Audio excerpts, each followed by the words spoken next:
Prior to the war, Tigray faced blockage of main roads, worse locust outbreak, an influx of displaced Tigrayans, and blockage of COVID aid and federal budget. After the declaration of war, basic services were cut off by the federal government, and troops sent to Tigray also burnt and looted crops and livestock. As a result, the humanitarian situation quickly collapsed. In November, UN reported restricted access to the region and its inability to provide aid. The Prime Minister's office reported cities in Tigray had returned to normalcy. However, despite the Prime Minister's claims, UN reported worsening challenges and continued humanitarian crisis.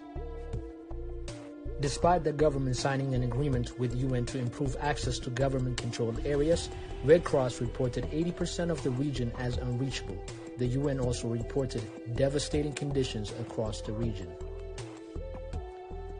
After several challenges, UN reported that only 2 out of 7 cargoes received clearance in December. Opposing the reports from the Prime Minister's office regarding aid distribution in several cities, UN indicated severe risk of hunger and expressed concerns of limited access, looting, vandalization, and bureaucratic constraints. In February, UN reported being blocked from accessing much of rural Tigray, where 80% of the population resides, even though these areas are under the control of federal troops. Prime Minister's office, on the other hand, released 7 reports of successful aid delivery. In March, the Prime Minister's office reported restoration of damaged infrastructures and services while promising to provide unfettered humanitarian access. However, according to UN reports, areas that were previously accessible are currently out of reach.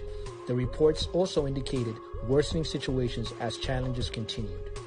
In conclusion, the federal government is refusing to accept reports on the ground from the UN regarding the worsening humanitarian crisis. Instead, it has defaulted to engage in releasing reports that are now based on factual information as they continue to use hunger as a weapon for their political gain.